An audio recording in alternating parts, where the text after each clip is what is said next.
Now, to go over some of the weapons for Wylder, so Wylder's base stats are A in strength, B in dexterity, and he has a C in everything else. And he does get an A in HP, B in stamina, and a C in FP.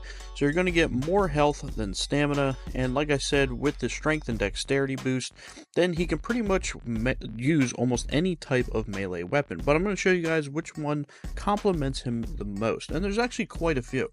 So first things first, of course, we have the great swords, which is of course his starting weapon. So any of the great swords will do good with Wylder. He can even use some of the colossal swords, mainly an A in strength and have a C in dex, but he scales off both of those. So he can pretty much use any of these guys, especially the grafted blade greatsword, which is a really good one for him, because the skill on that will boost all of your stats as well. He can also use some of the curved greatswords, which are really nice because they have a B in strength and a B in dex. Even the Omen Cleaver, we also have the Zamor curved sword, or even the good old Bloodhound's Fang that has innate bleed on it.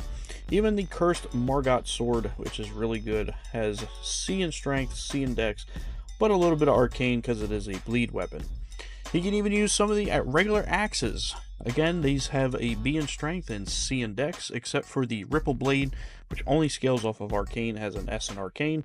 But he can pretty much use any of the axes. He can even use some of the great axes, but they do have a higher requirement for strength.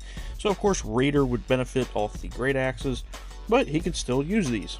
He can also use some of the hammers, such as the regular club, the war pick, the Envoy's horn, Marika's hammer, the ringed finger. Any of these guys will go great with Wylder. And he can also use the regular spears, which they have a less strength requirement but a higher dex requirement. And then you have the great spears that usually have a higher strength requirement but a slightly lower dex requirement. So he can pretty much use almost any of the melee classes, and those are just some of the highlights that complement his